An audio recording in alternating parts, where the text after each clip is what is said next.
Comme toi, Adonai, nul n'est comme toi. Nul n'est comme toi, Jésus. Nul n'est comme toi. Oh, nul n'est comme toi, Papa. Nul n'est comme toi, Saint-Esprit.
à l'écoute de ce message, il doit devoir changer quelque chose dans ta vie.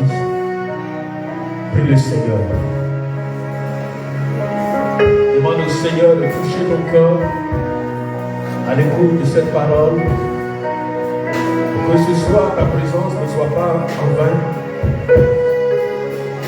Que à partir de ce message, il te communique quelque chose de particulier. Parle au Seigneur. Il s'agit de toi personnellement. Ne regarde pas ton voisin.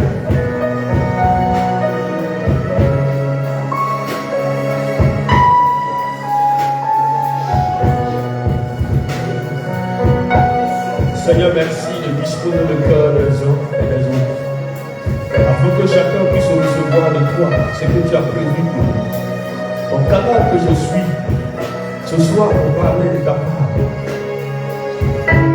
que tu me taises et que tu parles. Et que ce soit sur le chemin que tu utilises pour parler ce soir. Seigneur, que je ne dise pas ce que je veux, mais ce que toi tu dis et que tu as pour ce peuple-là. Que les cœurs soient disposés à recevoir de toi ce soir. Merci à toi, Seigneur. Au nom de Jésus. Amen. Alléluia. Gloire à Jésus. On va s'asseoir, que le Seigneur bénisse notre présence ici ce soir. C'est une grâce pour nous d'être là et nous sommes à la bonne place. Chaque fois que nous sommes dans la présence de Dieu, nous sommes à la bonne place. Et nous devons prendre des dispositions pour recevoir de lui ce qu'il a prévu et réservé pour nous. Nous allons commencer une action ce soir que nous allons terminer le dimanche après-demain. Donc je veux que tu sois disposé et que tu sois là également le dimanche. Et il me reste pratiquement 40 minutes. Il faut que je prêche et prier. Je me demande si j'aurai le temps. Voilà, parce que le respect du temps, ça nous aide à être plus en forme physiquement. Voilà.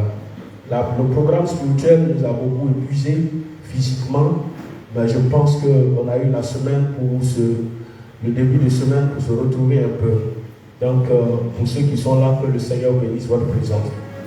Le thème de ce soir, c'est une révélation que le Seigneur m'a donnée et que je voudrais que tu t'en appropries pour pouvoir commencer quelque chose de particulier.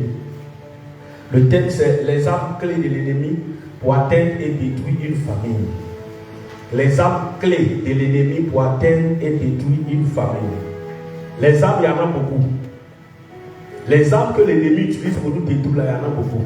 Mais il y a les armes clés. Et dans cette histoire de famille, vous allez comprendre beaucoup de choses. La famille, ça peut être ta maison. Ça peut être la grande famille. Je commence d'abord par la famille biologique. Cette famille biologique peut être ta maison. Père, mère, fils, enfants, ceux qui vivent sur notre toit. C'est la famille restreinte. Mais au-delà de cela, dans la famille biologique, il y a la grande famille. Il y a toute la grande famille qui est là. Et cette grande famille peut être composée de beaucoup de membres. Parents, grands-parents, neveux, oncles, nièces, tantes. Tous ceux-là même qui portent le nom. Il y en a qui sont, on est parfois dispersés dans le monde entier. Il peut y avoir que dans ta famille, il y en a qui soient aux États-Unis, d'autres en Grande-Bretagne, en Suède, par-ci, par-là, ça dépend. Tout ça, c'est la famille. Ça, c'est le côté biologique. Il y a aussi, quand on parle de famille, il faut voir aussi la famille spirituelle. La famille spirituelle n'est pas toujours la famille communautaire. On peut être dans la même communauté et puis ne pas former une famille spirituelle. C'est différent. La famille spirituelle, aujourd'hui, j'ai des personnes pour qui je prie qui ne sont pas en Côte d'Ivoire, mais nous formons une famille spirituelle, mais on n'est pas dans la même communauté. On n'est pas dans la même communauté chrétienne. On ne prie pas dans la même communauté chrétienne, mais nous formons un groupe spirituel et nous impactons. Il y en a qui sont dans plusieurs autres communautés, mais nous formons un groupe. C'est une famille, ça c'est une famille spirituelle. Il y a aussi la famille communautaire. Dans la famille communautaire, il y a plusieurs aspects. Ça peut être une communauté ethnique. Ça peut être une communauté ethnique. Nous sommes tous des Yakuba. Ce sont une famille communautaire. La communauté Yakuba. Il y a la communauté chrétienne. Il y a la communauté musulmane. Nous pouvons être une famille chrétienne, de la communauté chrétienne, communauté temps. Donc vous voyez, dans la famille communautaire aussi, là aussi, il y a plusieurs branches. Donc le thème famille, c'est plusieurs aspects. Il y a aussi la famille professionnelle. Je peux travailler avec des gens. Je travaille avec des gens dans un milieu. Nous sommes une famille professionnelle. Nous formons un groupe, une famille. Mais au-delà de ce patrimoine-là, de ce domaine-là, restreint-là, cette société peut être représentée dans d'autres villes. Ça forme une grande famille professionnelle. Si je prends l'exemple, je suis dans telle société et que la société a une branche dans toutes les villes, quand j'arrive là-bas, je me sens en famille puisque c'est la même société à laquelle j'appartiens. Ça, c'est la famille professionnelle. Voici un peu ce que vous devez comprendre par le thème famille. Voilà. Dans ce côté-là, comment le diable comment nos ennemis, quelles sont les armes que nos ennemis peuvent utiliser pour atteindre et détruire une famille. Quelles sont les armes clés? Et comme je l'ai dit, les armes, il y en a beaucoup. Il y en a beaucoup. Nous allons prendre notre Bible dans le livre de Matthieu 12, verset 25 à 26. Matthieu 12, verset 25 à 26. Il y a plusieurs passages. Et compte tenu du temps, je me demande si on pourra les décortiquer tous. Comme Jésus connaissait leurs pensées, il a dit: tout royaume divisé contre lui-même est dévasté, et toute ville ou maison divisée contre elle-même ne peut subsister. Toute ville ou maison divisée contre elle-même ne peut subsister. Si Satan chasse Satan, il est divisé contre lui-même. Comment donc son royaume subsistera-t-il? Vous allez voir, ce même aspect a été repris par Marc, ça a été repris même par Luc, ce Jean qui n'en parle pas. Vous voyez? Donc ça vous dit que déjà il y a quelque chose qui ressort là. Jésus était en train de parler pour dire: un royaume qui est divisé contre lui-même, il sera dévasté. Une ville qui est divisée contre elle-même sera détruite. Une maison qui est divisée contre elle-même ne peut subsister. Ça veut dire que ça ne peut tenir. Ça ne peut tenir. J'ai eu une vision où nous étions partis faire un programme quelque part chez moi au village. Et lorsque nous sommes arrivés dans le village, ça ne vaut pas 2 semaines que j'ai eu la révélation. Lorsque nous sommes arrivés, le Seigneur va me transporter au centre du village et il va me montrer certains de mes parents, ceux qui ne le connaissaient pas. C'est une grâce d'avoir Jésus. Mais dans ça, je voyais des gens qui étaient maigres, des gens qui avaient des plaies aux pieds, des plaies sur la tête, des plaies au bras, leur corps là, il y a des plaies, ils sont maigres. Alors qu'apparemment, physiquement, ces personnes-là, il y a des gens qui ont de formes, ils sont grands, ils sont gros. Ils ont des formes, en tout cas, imposantes. Mais dans le sang que je recevais, ils étaient maigres. Ils étaient maigres et puis, c'est comme si c'était des gens qui ne mangeaient pas. Et puis, par la même occasion, le Seigneur me présentait un autre monde. Où nous, on était là. Et il me montrait quelques personnes qui lui appartenaient et qui nous étions dans un... Et il me montrait, il dit: regarde, cette famille-là, il y a 2. Beaucoup ne savent pas. Aujourd'hui, là, le monde, là, il y a toujours une dualité. Il y a toujours une opposition. Il y a le monde du Seigneur et il y a le monde qui est conduit par Satan. Et il y a des personnes qui ont décidé de servir le Maître, Jésus, et il y a des personnes qui ont décidé de servir Satan, qui ont fait allégeance à Satan. Donc du coup, dans chaque famille, que ce soit dans chaque maison ou dans chaque milieu, il y aura toujours 2 clans. Un clan qui appartient au Seigneur et un clan qui appartient à Satan. Et il n'y a pas de neutralité.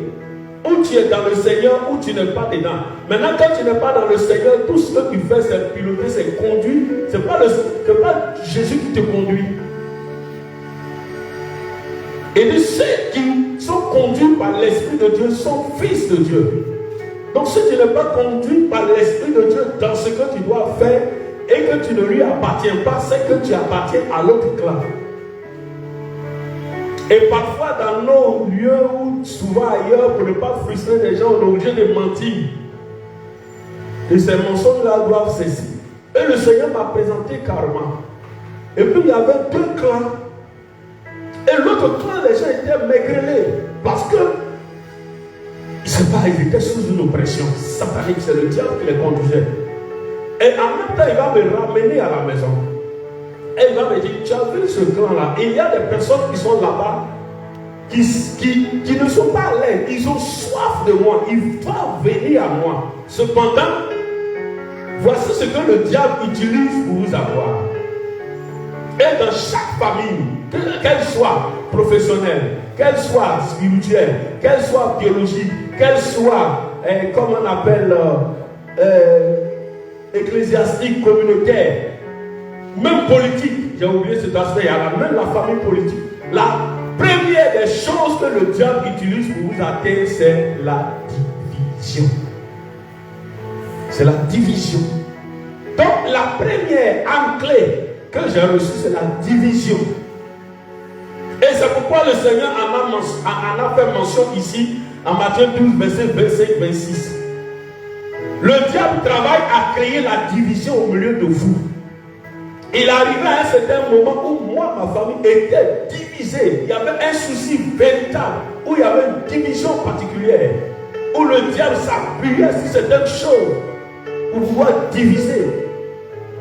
Or, le diable, lui, divise pour mieux régner. Aujourd'hui, il y a des personnes dans la famille, là, ils ont atteint certains niveaux, on ne peut plus rien faire pour eux. C'est difficile, mais le Seigneur dit que c'est encore possible.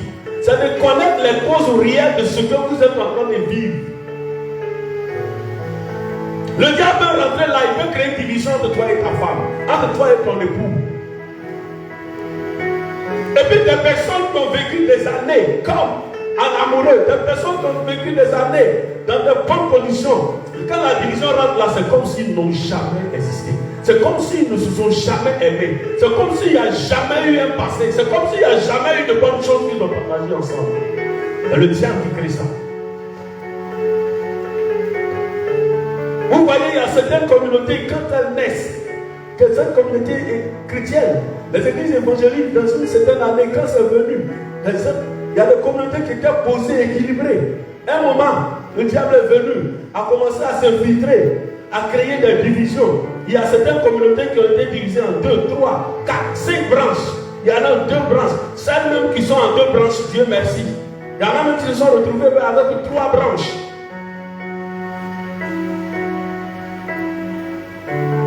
Ils ont le même patronyme, mais ils sont pas ajoutés un peu dessus. Si c'est église tant, ils écrivent église tant, et puis ils ajoutent pour eux dessus un petit dessus. Et chaque fois qu'il y a la division, il y a une faiblesse. Parce que des membres, des personnes qui devaient être ensemble pour pouvoir avoir la même vision et mener le même combat sont divisés. Il y a un groupe à gauche et il y a un autre groupe à droite. Et tu vois, il y a toujours un qui est dans le groupe de la gauche, qui a un contact dans le groupe de la droite. Il y a toujours un qui est dans le groupe de la droite, qui a un contact dans le groupe de la gauche et qui lui file les sons. Ce qu'on a dit, ce qu'on n'a pas dit, il vient tout dire. Donc il y a une tension vive qui est là. Et c'est comme ça aussi dans nos maisons. C'est comme ça aussi dans nos familles. C'est comme ça aussi dans nos services. C'est comme ça aussi dans nos familles politiques. Et cette division-là, au début, souvent, c'est une petite brèche. Mais après, ça prend de l'ampleur. Ça prend de l'ampleur. Et ça se fend. Arrivé à un certain moment, on ne peut plus recoller les morceaux. C'est comme une scission qui a été faite. Une plaie. Une blessure que tu as eue. Au moment, au début où on devait recoudre, pour que ça puisse se coller, on n'a pas pu le faire. Au fur et à mesure, ça se fend, la plaie devient payante, et arrivé à un certain moment, on ne peut plus rien faire. On se retrouve avec une, 2 têtes ou plusieurs têtes, et on ne peut plus rien faire. Une famille avec plusieurs têtes, ce n'est pas une bonne famille.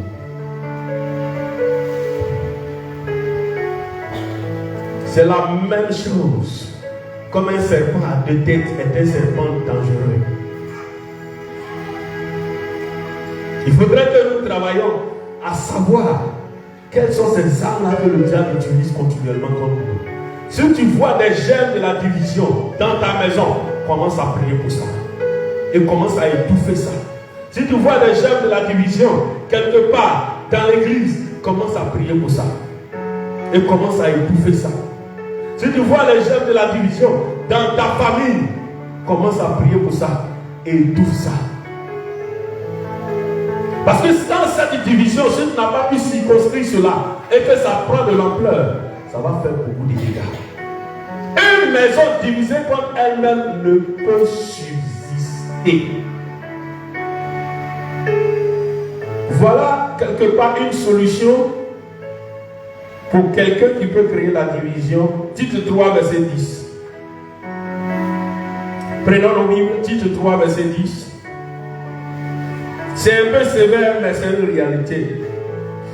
Il dit, éloigne de toi, après un premier et un second avertissement, celui qui provoque des divisions.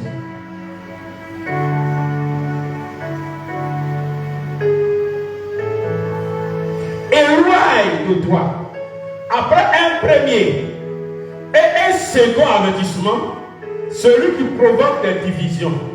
Il n'a pas dit celui avec qui tu es divisé. Quand tu es divisé avec quelqu'un, tu essaies de le ramener. Tu essaies de travailler avec la sagesse que Dieu te donne, les moyens que Dieu te donne.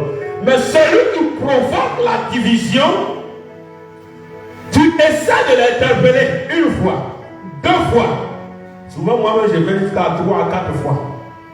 Et quand tu vois que ça ne va pas, éloigne de toi cette personne. La Bible, ici, ça semble un peu dur, mais c'est une réalité. Il va arriver des moments où tu vas voir, s'il y a des personnes qui sont en train de créer la division, tu les interpelles, ça ne va pas, éloigne-les de toi.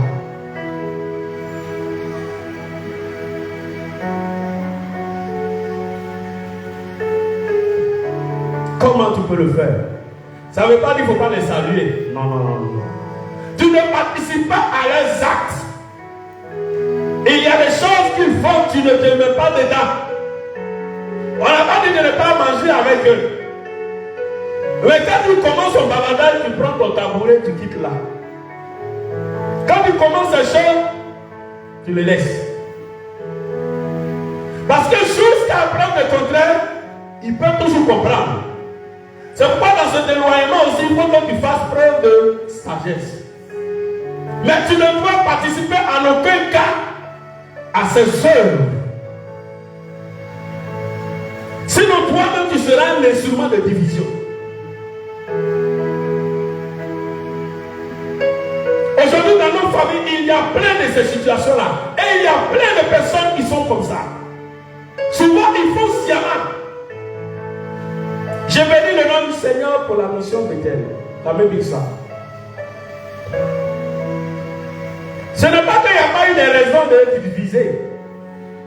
Ce n'est pas qu'il n'y a pas eu des choses.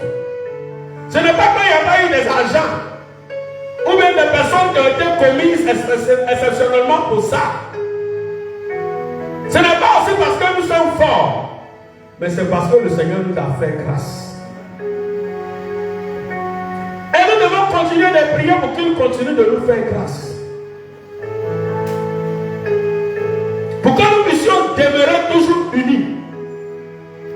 Parce que quand je faisais ma recherche, en poussant loin, le contrat de division, c'est union, c'est la concorde, c'est le rapprochement. Donc pour chaque mot, nous devons chercher son contraire et travailler à être unis, surtout pour la division. Dans ta famille, tu dois être un instrument d'unité, un instrument de rapprochement, et non un instrument de division. Celui qui divise est mal vu par Dieu. Et quand Dieu le frappe, il ne retient pas sa main. Fais attention de ne jamais être un instrument de division. Il a dit le scandale peut arriver, mais malheur à celui par lequel ce scandale arrive. Si tu as un scandale de division, le Seigneur ne va pas te faire cadeau. Surtout pour une mission comme la même Issa. Je le dis tous les jours. Quand je vois te mettre ton pied quelque part, il faut savoir où tu as mis ton pied. Toutes tes paroles doivent être pour rapprocher les gens. Tout ce que tu fais doit être pour créer une certaine cohésion. Tout ce que tu fais doit être dans le but d'unir plus les enfants de Dieu pour pouvoir faire quelque chose de particulier. Il doit pas être un serpent dans la maison. Je vois Daniel, j'ai dit ça. Quand j'écris Daniel, j'ai dit non. Je m'arrête voir. Maman après, j'ai dit voilà ce que Daniel a dit de toi. Pourtant, quand je suis devant Daniel, elle a dit, elle n'a pas dit. Je m'avais dit autre chose. Dieu même a commencé à dévoiler les choses. Et il va aller encore plus loin. Parce que 2024 là, vous voyez, il y a certaines personnes, je vais vous dire une vérité que beaucoup ne savent pas. Parfois, souvent, il y a des personnes qui me voient avec certaines personnes, ils se disent, Mais papa, cette personne-là, sa vie n'est pas comme ça. Sa vie est ceci, cela. Il y a des défauts que moi je peux accepter avec des personnes avec qui je peux collaborer. Mais celui qui crée division là, je me mets à l'écart. Je le dis tous les jours. Celui qui peut me mettre dans une certaine disposition, qui va m'amener à être divisé avec mon frère, avec ma soeur, avec mes parents, avec des collègues, avec des personnes, dès que je le découvre, je commence à prendre mes distances.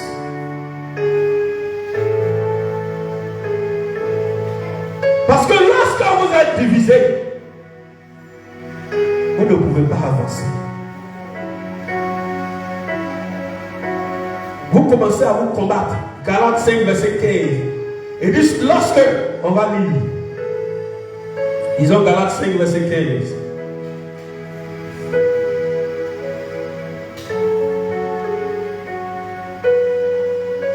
Mais si vous vous mordez et vous dévorez les uns les autres, prenez garde que vous ne soyez détruits les uns par les autres. Il n'a pas dit l'ennemi. L'ennemi, lui, il est venu, il a créé la division. Mais une fois il a créé la division, le reste du travail là, ça va se faire par vous-même. Il a injecté un poison. Il a injecté un poison qui est la division au milieu de vous. Maintenant, comme chacun en a bu, vous allez commencer à vous mordre. Vous allez commencer à vous déchirer. Et vous vous mordez, vous vous déchirez, vous allez vous détruire les uns par les autres. Il y a des gens qui sont divisés avec les enfants.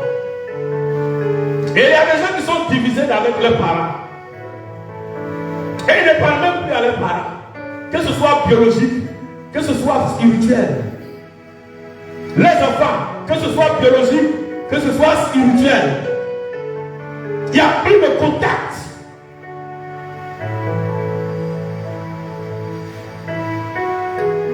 Autant que cela dépend de nous, nous devons être en paix avec tout le monde. J'ai pour habitude de dire, il y a certaines personnes qui sont des cas sociaux très, très difficiles. Ça veut dire qu'ils ne peuvent pas. C'est dans leur environnement, ils ont problème avec tout le monde. Ils ne s'entendent avec personne. Qui es-tu? Et après, ils se rendent victimes.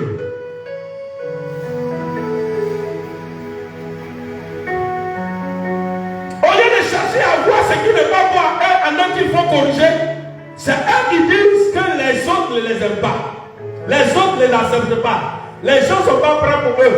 Les gens sont ceci, les gens sont cela. Mais pourquoi toujours les autres? Mais toi-même, qu'est-ce que tu dois te reprocher pour corriger?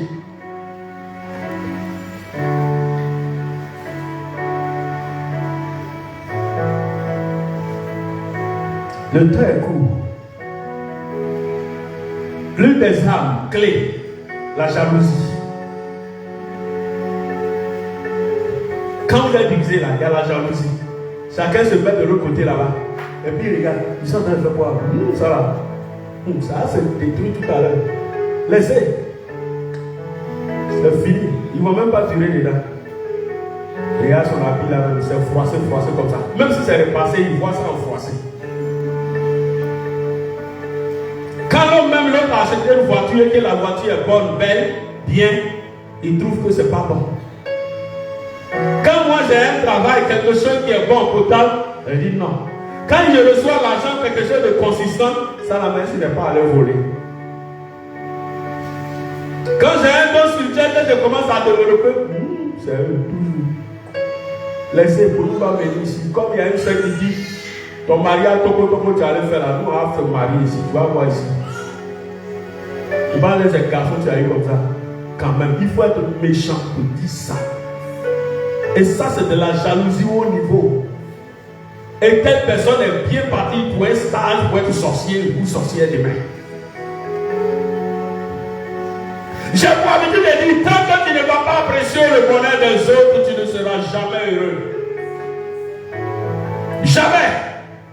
Quand tu vois quelqu'un prospérer, quand tu vois quelqu'un être heureux, quand tu vois quelqu'un être bien dans un milieu, et que tu qu'il faut l'apprécier, va l'apprécier. Tu peux aller vers lui, va vers lui, encourage-le, motive-le.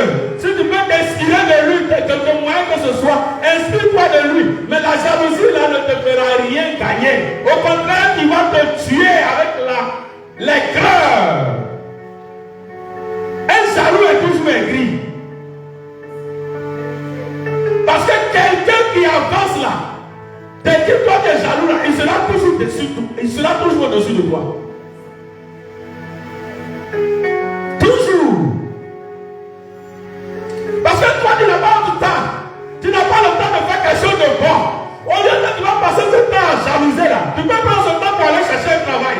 Tu peux prendre ce temps pour te consacrer. Tu peux prendre ce temps pour prier pour que Dieu dispose les moyens pour que tu aies une femme selon lui. Ou bien un homme selon lui. Maintenant quand tu vas jalouser son mari, sa femme, ou bien parce que son travail, ou bien telle chose, toi tu ne vas jamais avancer. Il sera toujours devant toi.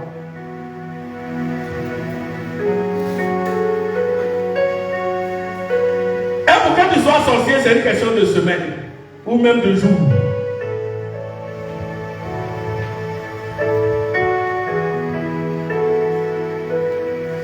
Et la plupart, 99,99% des jaloux, c'est ta place qu'ils veulent.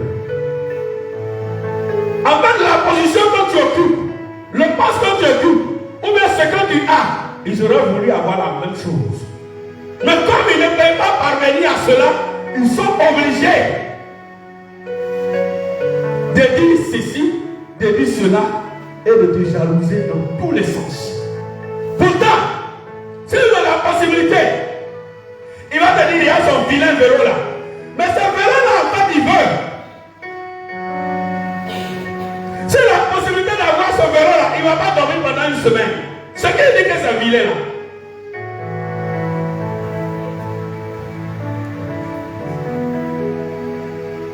Souvent, je prie le Seigneur.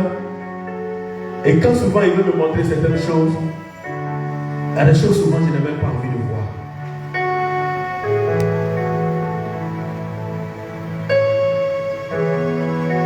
Quand dans une famille il y a des jaloux,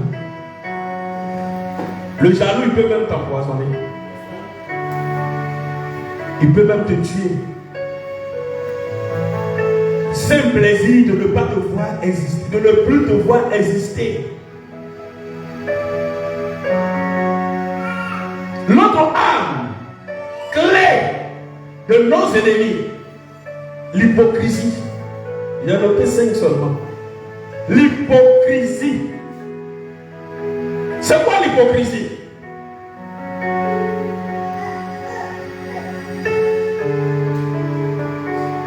C'est le fait de prendre une autre image autre que celle qu'on présente. De montrer une image qu'on n'est pas. C'est le manque de sincérité, le manque de droiture, le manque de bonne foi, le manque de franchise, le manque de loyauté. Quand tu te vois, tous ces temps sont dehors. Mais dès que tu tournes la tête, c'est un visage jaune, des colères, des creux. C'est un peu comme les films les films de sorcellerie là. Quand ils voient les gens, ils font ça, mais quand tu tournes le dos, ils commencent à lancer des flèches. Les plus grands hypocrites, ils ne sont pas à un mois de devenir sorciers.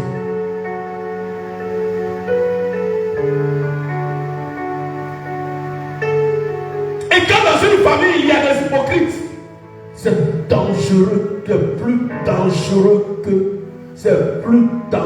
que le cancer. Qui détruit de l'intérieur, c'est la même chose. L'image que je vois de l'hypocrisie, c'est le cancer. Ça y est à l'intérieur, ça détruit.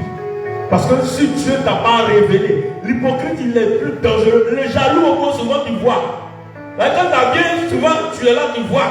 Ça sort même sans qu'ils s'en rendent compte. Mais l'hypocrite, ils sont tellement forts.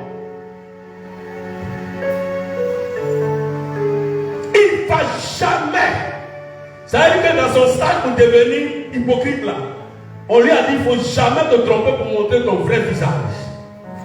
Donc il s'arrête pour présenter ce qu'il doit te présenter et non ce qui est à l'intérieur de lui-même. Parce que le jour à l'intérieur de lui-même ressort, il est dévoilé.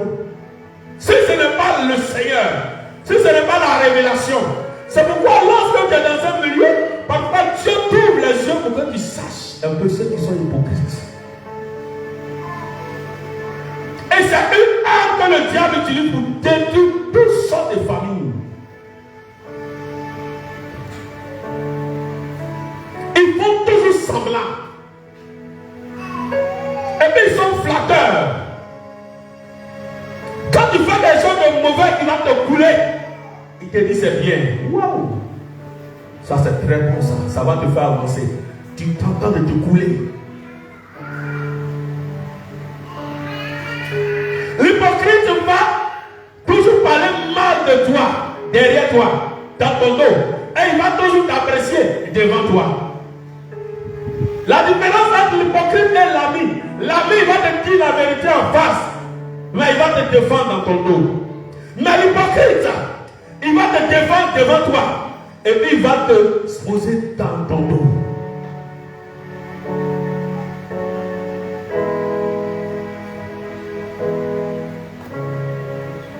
Ouais, parfois, pourquoi?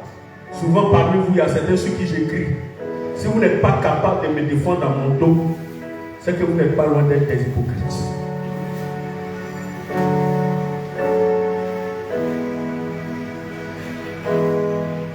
L'ami réel, sincère, même quand tu es en faute, même quand tu as mal fait, et que les gens sont en train de faire ton choukouya dehors, quand il arrive, il va te défendre. Prenez aujourd'hui l'exemple de, comment on appelle, de la famille politique du président qui est là. Ses partisans, ils défendent leur mentor. Ils le défendent. C'est ce qu'on appelle vouer une fidélité, une loyauté à quelqu'un. Mais quand tu te retrouves seul avec lui, il y a ce que tu dois lui dire pour corriger certaines choses. Papa, quand j'étais dehors, j'ai entendu telle chose de toi. C'est vrai, il ne faut pas t'inquiéter, je t'ai défendu. Mais est-ce qu'on ne doit pas corriger ça pour pouvoir avancer? C'est ça, on dit quelqu'un est bien. Mais quand il voudra t'asseoir, et que vous faites le choukouya ensemble, et puis quand il vient, il faut laisser. Moi je suis avec toi, je ne vais jamais te laisser. Tu es hypocrite. Tu es l'une des armes du diable pour détruire nos différentes familles. Toutes ces familles que je viens de citer. Il y en a au travail. Il y en a là, ils font ça pour avoir des postes. Ils vont faire se jouer les lèche-bottes auprès des patrons, des directeurs, de toutes ces personnes-là qui sont bien établis pour pouvoir avoir, ils vont vendre les gens. Et ils viennent vers toi. Ils se font passer pour ceux qui ne sont pas, pour te soutirer des infos, des informations, par-ci par-là. Et puis ils se lèvent, ils se vont dire ceci. Tu es là, tu ne sais pas ce qui se passe. Dans la semaine, j'ai eu à rencontrer certaines personnes. J'ai eu à leur poser des questions. Qu'est-ce que j'ai pu te faire pour que tu puisses m'en vouloir tant? Ou bien qu'est-ce que telle personne a pu te faire pour que tu puisses l'en vouloir tant? La plupart du temps, quand tu leur poses des questions, ils ne savent pas ce qu'ils vont dire.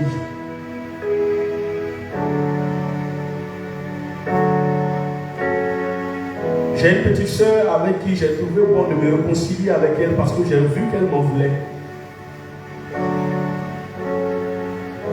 Moi, je ne l'en voulais pas. Je l'ai appelé, je lui ai envoyé un message, mais tu m'en veux pourquoi? Qu'est-ce qui ne va pas? Je t'ai fait quoi au juste? Mais quand elle l'a expliqué, et je lui ai démontré, grand frère, c'est ce que les gens me disaient là.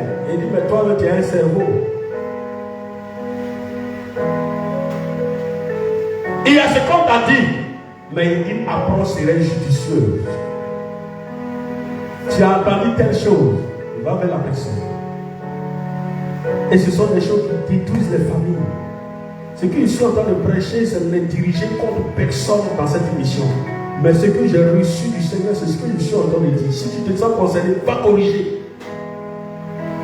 Toi aussi qui me suis, où que tu sois, tu te sens concerné, va corriger.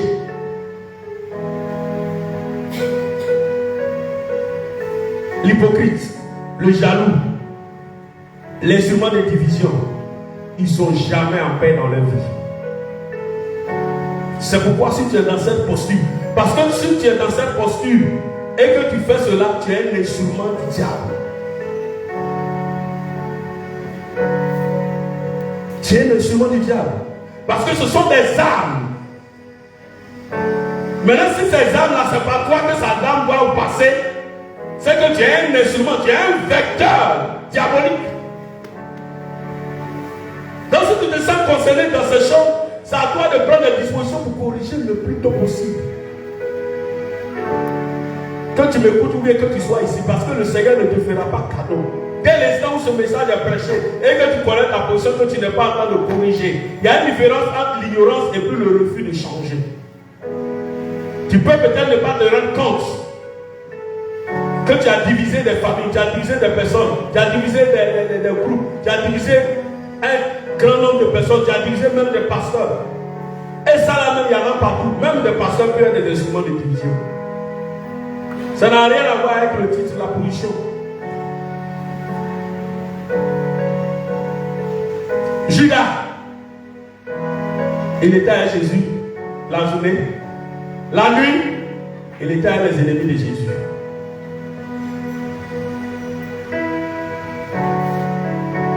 Ça veut dire que tu peux sombrer dans ça si tu ne prends pas soin de ta vie. La haine, le mépris, les persécutions, j'aime tout. La haine. D'abord, le contraire de l'hypocrisie, c'est la sincérité, la bonne foi, la franchise, la loyauté, la droiture. Si tu as quelqu'un qui est franc avec toi, qui est droit, qui est de bonne foi, qui est sincère, qui est loyal avec toi, il n'est pas hypocrite. Ça nous amène à la quatrième arme, la haine. Le contraire de la haine, c'est l'amour.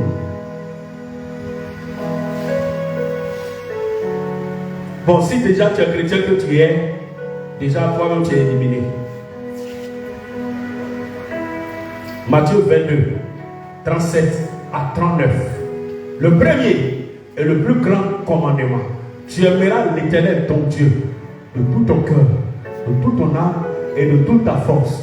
Et le second qui lui est semblable, tu aimeras ton prochain comme toi-même. Et ces deux commandements dépendent toute la loi. L'amour pour Dieu, l'amour pour ton prochain. Maintenant, toi, tu es dans quel groupe dans de deux côtés?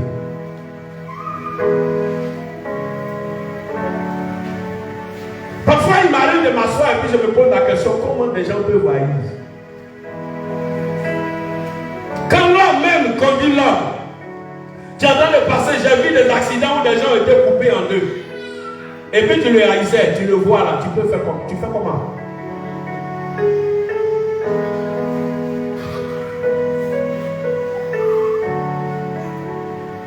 J'ai senti ça le plus le jour. Ça m'a marqué. Je crois bien sur le 4 septembre. Un 4 septembre où le pasteur Mathieu est décédé. Quand je suis arrivé à l'hôpital, ils ont mis Mathieu sur chariot où on le conduisait à la morgue. Quand je l'ai vu, j'ai dit, c'est qui haïssent là. Bon, on ne peut pas dire son bête, mais ça ne va pas dans les têtes.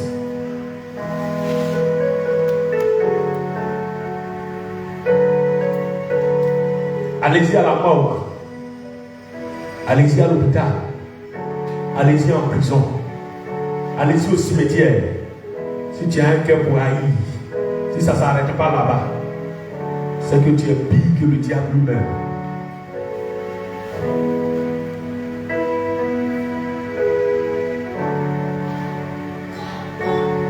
Vous voyez les fous qui mangent dans les poubelles.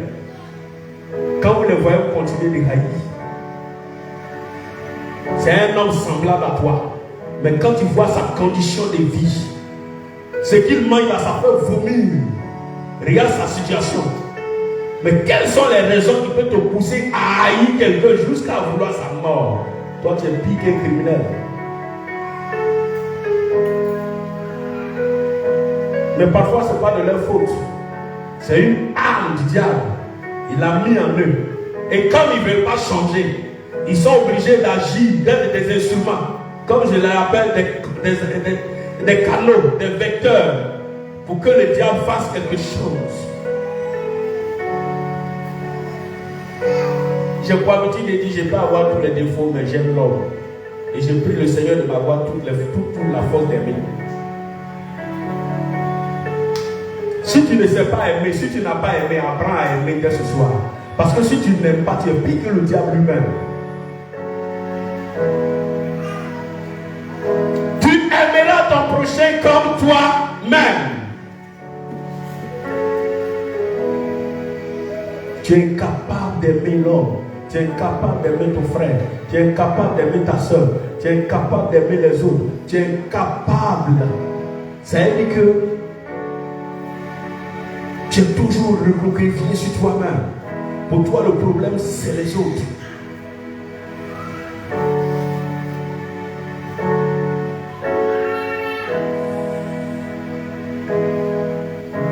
La dernière arme, la séduction. Voilà les 5 armes clés utilisées par le diable, par nos ennemis pour pouvoir atteindre et détruire nos familles. La séduction. J'ai parlé de ces divisions, j'ai parlé de jalousie, j'ai parlé d'hypocrisie, j'ai parlé de haine. Je parle de la séduction. La séduction, ça a plusieurs niveaux, mais je vais ouvrir un peu. La séduction, on peut être séduit par l'argent et l'intérêt personnel, ça veut dire l'égoïsme. Je suis séduit par l'argent, donc l'amour de l'argent, partout l'argent. Alors à l'église, on va me donner l'argent là-bas. Vous n'avez pas invité des gens qui vous ont dit ça. C'est-à-dire lui partout il doit partir, il doit gagner quelque chose dedans. Il est séduit par l'argent. Quand il vient à l'église, là, quand il faut donner aux frères ou bien dîmes, là, c'est là il trouve qu'il donne trop. C'est là il trouve que non. C'est-à-dire que là où lui doit faire sortir, là, c'est-à-dire que lui, c'est un gars qui reçoit. Lui, il reçoit toujours. Il ne donne jamais. Ils sont séduits par l'argent. Et aujourd'hui, il y en a beaucoup comme ça. Celui qui aime l'argent ne sera jamais rassasié d'argent. Et c'est la cupidité, l'amour de l'argent. Ils sont séduits par ça. Et ça, personne n'est exempt. Tu peux être responsable, tu peux être pasteur, tu peux être directeur, tu peux être membre simple. Quelle que soit ta position, si tu n'as pas corrigé là, tu seras séduit par l'argent. C'est pourquoi aujourd'hui on assiste à des personnes. Regardez là. Lui là vient, lui là sera éliminé. Lui là sera éliminé. Tellement les hommes de Dieu se sont ridiculisés s'il y avait des caméras. Et ils donnent la possibilité aux gens de les insulter chaque jour. Un ministre de Dieu, on ne dit pas un ministre de Dieu, on dit un ministre de Dieu. C'est-à-dire que tu es du gouvernement de Dieu. Quand Dieu ne t'a pas envoyé, il faut te taire. Maintenant, quand il t'a montré quelque chose que tu vois flou, il faut te taire.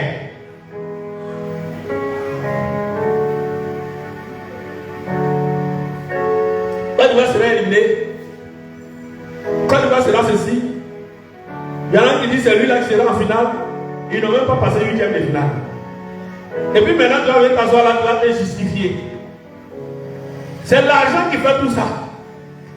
Aujourd'hui, beaucoup sont sur les réseaux sociaux pour les vues. Beaucoup sont là-bas. Parce que quand il va donner une prophétie, si ça marchait et que ça tombe, et que c'est bon, les gens vont venir voir. Beaucoup. On n'a pas déjà marché.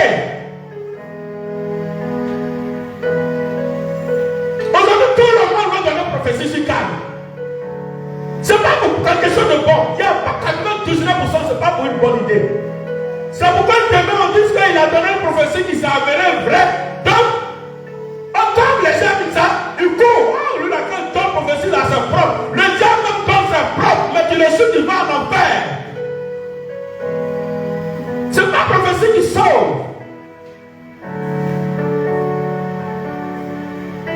Les gens sont en train d'utiliser calme pour se détruire. Il y en a le jour là, quand il va cailler, il va tuer au moins 1 ou 2 personnes par accident. Il faut t'asseoir, tu vas prier pour ça.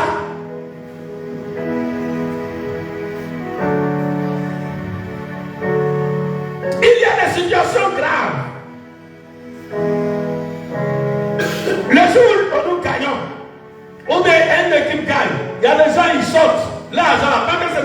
maquis là. Ils ne retournent pas. Il y en a qui retournent le lendemain. Aujourd'hui, nous sommes au combien du mois? 9 du mois. Les 2003 précédents de l'événement dans ce même mois de février là, ça fait qu'il y a des gens, leur salaire de janvier, la fin janvier là, ils ont fini. L'esprit qui les amène à ne pas se contrôler, l'esprit de passion qui est en eux, l'esprit de fanatique qui est en eux. Il faut t'asseoir pour prier. On n'a pas dit d'aller s'asseoir pour dire que lui là va gagner. Dieu me dit lui là va gagner. On n'a pas dit que Dieu ne peut pas dire. Mais Dieu dit là, c'est dans quel but Dieu t'a dit ça? Pour gagner combien d'âmes de temps? Ou bien c'est pour que les gens viennent te voir tes mains. Tu vas leur donner prophétie puis tu vas vendre. Dans chaque chose que nous faisons pour Dieu là, Dieu doit gagner. Quand toi tu donnes des prophéties ou bien ceci, cela, qu'est-ce que Dieu gagne dedans? Non, son nom sera glorifié. C'est dans ça que Dieu va se glorifier. Dieu se glorifie déjà par nos victoires. Il a une raison grande de se glorifier. Cette carne là, la Côte d'Ivoire ne devait pas aller loin. Mais à cause de ce que tous nos adversaires s'inquiètent, chaque fois qu'on doit les croiser, leurs bruits ils font, leurs sacrifices ils font, leurs bêtises ils font. Dieu ne veut pas que Dieu est en train de montrer. Ce n'est pas parce que les Ivoiriens sont justes. Ivoiriens là, pour qu'ils viennent au Seigneur, là, il faut qu'ils ne soient dans le problème. Parce que l'Ivoirien est trop distrait. On a vu chaque fois que ça sert. Vous n'avez pas vu tous nos victoires. La plupart de nos victoires, c'est par suspense. Et c'est dans ce suspense-là, on s'est mis à genoux, on a prié. Les gens ont oublié. Il y en a qui ont oublié à Radio. Il y en a qui ont oublié à 647. Il y en a qui ont oublié. Il y a des féticheurs qui se sont mis à genoux, ils ont crié. Il y a bien pris, sauve-nous. Ils ont oublié qu'ils sont féticheurs. Vous n'avez pas vu, la plupart de nos victoires, c'est par suspense. Dieu crée le suspense pour que nous nous tournions vers lui. Pour que nous sachions que notre dernier espoir, c'est lui seul. Et c'est comme ça qu'on a évolué jusqu'à aujourd'hui.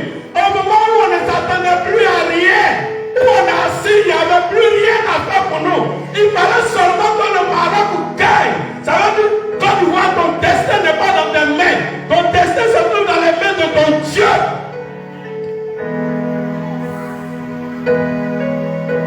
Tu as essayé par ta propre force qui est limitée, tu ne pouvais plus rien faire. On était assis, on attendait. Malheureusement, cette victoire, beaucoup ont vu plus le Maroc. Ils n'ont pas vu Dieu. Nous, on a vu Dieu. C'est la même chose. Ton destin ne se trouve pas dans la main de quelqu'un. Ton destin se trouve dans la main de Dieu.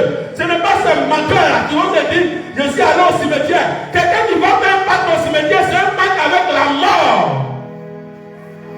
On ne fait pas de pacte avec la mort, on fait de pacte avec la vie. Ce sont des menteurs ceux-là.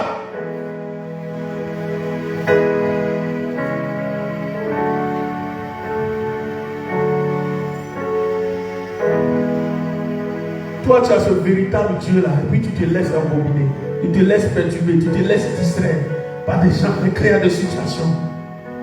Ils sont des gens affamés, l'amour de l'argent, la cupidité. Ils sont séduits par l'argent.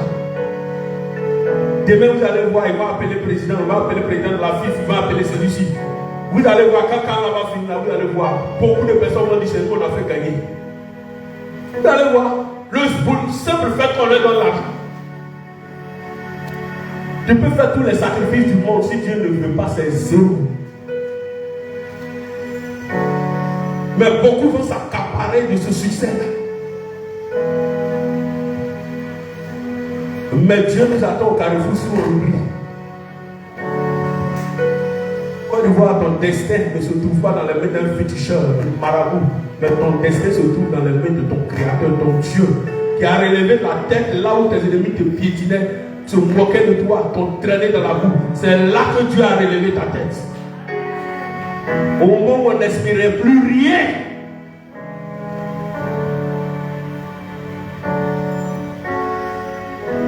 un premier signe que le Seigneur me montrait, c'est qui était l'entraîneur. On a pris quelqu'un ailleurs, il est venu, il est parti. C'est un de nos fils qu'on ne considère pas, que Dieu utilise. Dieu est capable de t'utiliser, quelle que soit ta petitesse. C'est avec les petites choses que Dieu fait des grandes choses. On peut ne pas connaître ta valeur, mais si Dieu veut t'élever là, il s'investit en toi et puis te pousse pour que tu puisses réussir quelque chose de glorieux, d'extraordinaire. C'est comme ça que notre Dieu fonctionne. Là où les gens ne te considèrent pas, là où les gens t'ont limité, là où les gens t'ont critiqué, là où les gens t'ont rejeté, là où les gens disent que toi tu as échoué, tu ne peux plus rien, oh tu ne sers à rien, c'est là que ton Dieu va le surprendre. Il suffit de croire en lui et de savoir qui est avec toi. Il ne faut pas compter sur tes propres forces, il ne faut pas compter sur tes appuis, il ne faut pas compter sur ton intelligence, il ne faut pas compter sur ta sagesse, il ne faut pas compter sur qui que ce soit, compte sur lui seul. Tu vas voir, il va te relever la tête. La séduction aussi, c'est pas la gloire des hommes et le pouvoir. Aujourd'hui, nous sommes séduits par la gloire des hommes. On est séduits par la gloire. On veut qu'on dise c'est moi, c'est moi, c'est moi, c'est moi seul. C'est moi seul. Vous voyez, il y a des joueurs là. Je n'aime pas cette façon de célébrer la victoire. Comme nous sommes dans une période de calme. Vous les voyez, quand ils marquent là, ils sont là, tapent le poitrine. Je n'aime pas cette façon là. Quand ils gagnent là, tu t'en vas.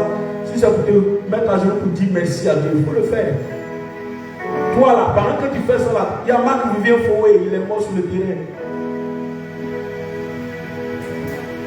Quelle que soit ta réussite, quel que soit ton succès dans un domaine, fléchis, je vous dis merci à Dieu. Mais quand c'est moi, la gloire des hommes, pour être vu, c'est moi seul. Il y a des gens qui parlent avec tellement d'arrogance. Comme si avant eux, il n'y en a pas. Il y a eu personne, après eux, il n'y aura personne. Tu n'es que poussière. Va à la mort, va au cimetière, va à l'hôpital. J'étais à l'hôpital dans les années collège, au CHR d'abord, où je suis allé surprendre une femme qui agonisait. Je suis sorti pour courir, pour appeler un médecin. Mais ça fait pitié. L'homme n'est rien. Tu n'es rien. C'est ton souffle là qui fait que tu pars. Le jour où ton créateur, Dieu, décide d'enlever là, tu n'es plus rien. En 3 jours seulement là, tu vas voir ce que tu vas devenir. La gloire des hommes, elle est limitée. C'est Dieu seul, à lui devant attribuer la gloire. Donc si tu es séduit par la gloire des hommes, descends de ton piédestal. Descends, descends. J'ai dit toujours à mes proches, à maman, à mes collaborateurs, le jour où vous me voyez en train de m'enorgueillir, interpellez-moi, ne me loupez pas.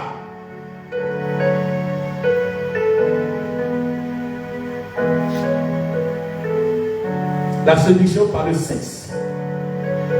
Quand on gagne un match, les hôtels sont remplis. Quelle est la relation?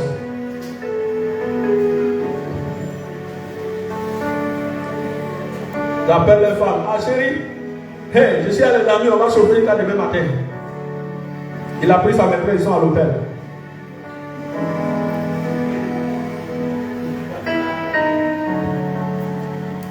La victoire. N'importe qui ne doit pas voir ta nudité. Le sexe, ce sont des échanges. Tu es allé avec la mauvaise personne, tu es condamné. Si le Seigneur ne t'a pas délivré, est mal parti. Il y en a, ils sont fait mystère, ils sont allés tomber sur des revenants. Tu es allé draguer revenants.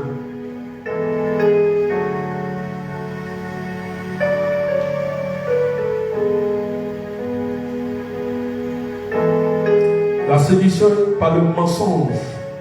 Il y en a qui sont séduits par le mensonge. Il y a plusieurs, mais j'ai cité le mensonge. Et puis je me suis arrêté à l'orgueil qui rejoint un peu la gloire des hommes. Là où il n'y a pas de mensonge, ils vont créer mensonge. Là où on doit dire la vérité, ils vont mentir. Parce qu'ils sont tellement habitués à mentir qu'ils ne savent même plus à quel moment il faut dire la vérité.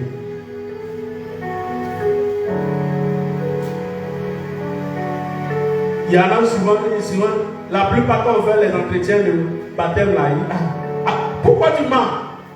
On vous pose la question, ça est dans nos rubriques. Je mens pour me défendre.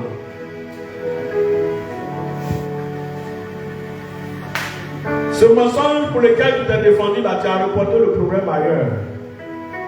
Tu risques, ça risque de te retrouver là-bas.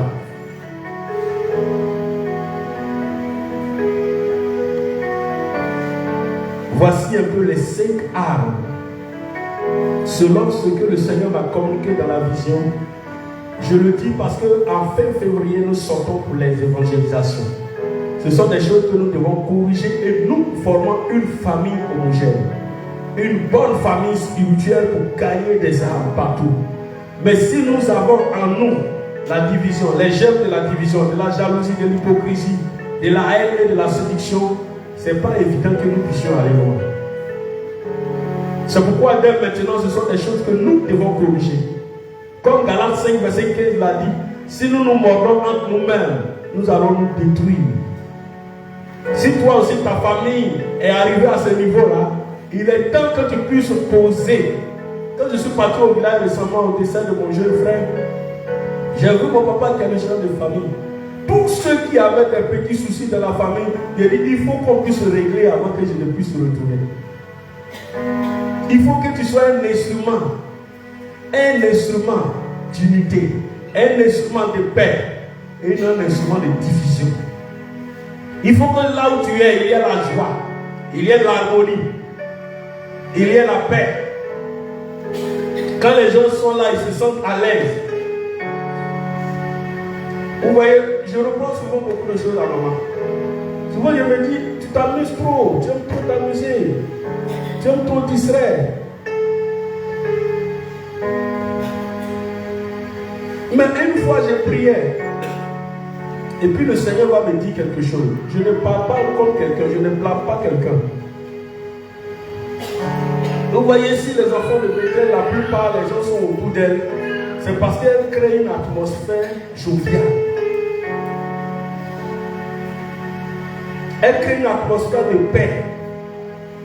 Elle crée une atmosphère où quand chacun est là, il est à l'aise. Donc même quand on te dit va à la maison, tu n'as pas envie d'aller à la maison. Et ça, je le dis pour tout le monde. Nos mamans pasteurs, c'est vous qui devez créer un environnement pour que les gens viennent se baigner dedans. Mais si vous créez un environnement néfaste, une atmosphère de guerre, de palabres, personne ne rentrera dans votre sillon. Mais l'atmosphère que vous allez créer, parce que souvent certains se sentent rejetés, ils ont l'impression que les gens ne s'approchent pas d'eux. Le Seigneur te dit, c'est l'atmosphère que tu crées autour de toi, c'est ça qui va attirer les gens.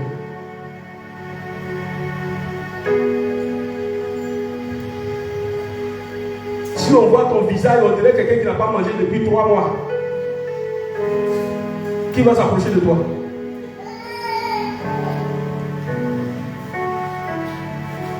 On te voit, ta bouche est tirée, on dirait aussi au goudron. Quand tu fais sortir une parole, ça peut tuer, réveiller le cadavre de sa tombe. Qui va s'approcher de toi?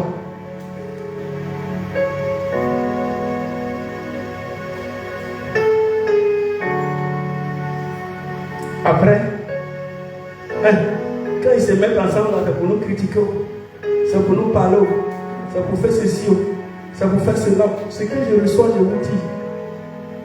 C'est pour faire ceci, c'est pour faire cela. Les gens sont ensemble pour s'amuser, les gens sont ensemble pour jouer, pour oublier leurs problèmes. Si toi tu veux que tes problèmes t'enterrent, à cause de ça tu amènes, ça n'engage que toi.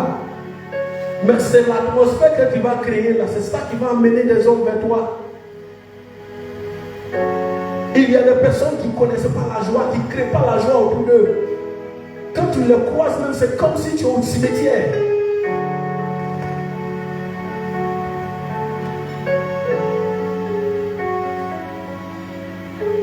Je bénis le Seigneur pour la vie des mamans. Chaque fois le Seigneur l'a dit. Quand souvent je vais lui faire des reproches, le Seigneur me rappelle cela. Laisse-la. Elle n'a qu'à être ce qu'elle est.